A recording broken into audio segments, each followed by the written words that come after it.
News 4 Midday starts now. Cases stand in former Governor Bob McDonald's corruption trial.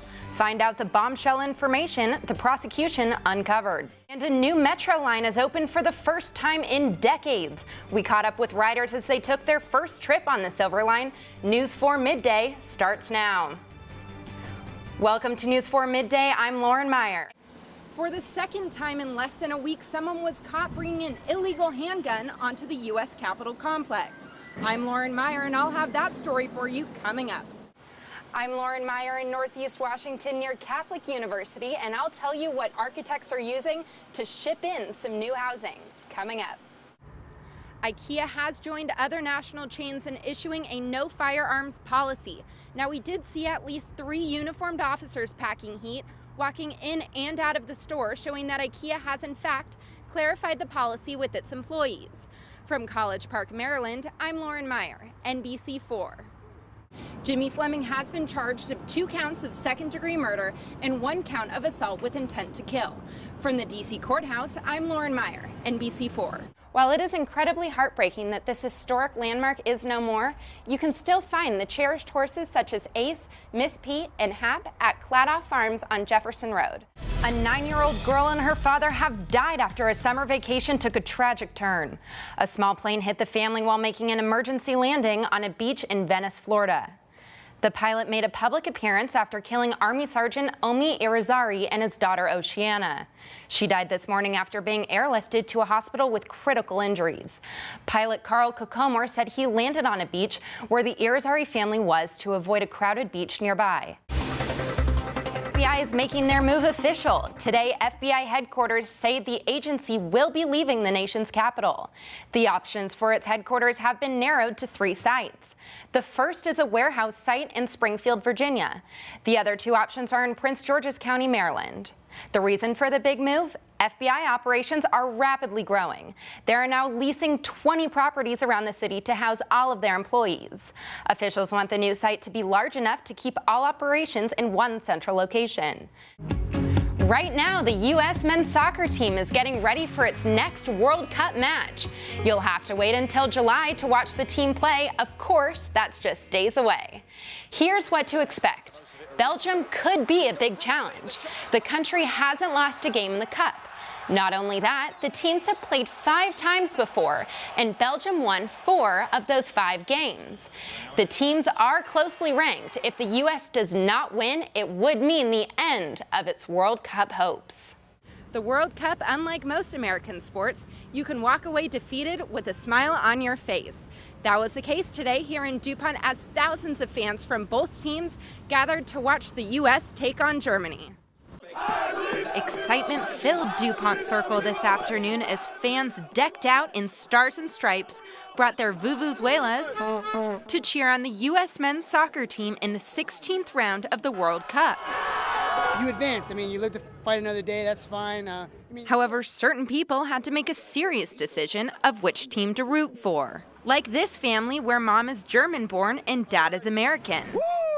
I got chaos in my house right now, so it's a rival. But the thing about it is we just out here to have a good time. We'll just play fight every now and then. Others were able to work out an agreement that a diplomat could only envy. Yeah, I have a lot of German friends, and I've been to Germany and cheering for both sides, but I mean, I'm American, so have to cheer for the American team at heart. Regardless of their team choice, the atmosphere in DuPont was the next best thing to being in Rio. The community feel, good team spirit here. The German team was largely represented as the German embassy hosted the event with the help of DuPont Festival. Although Team USA fans were disappointed with the 1-0 score, fans still see it a success as they were happy to see the support and see both teams advance. From DuPont Circle, I'm Lauren Meier, NBC4.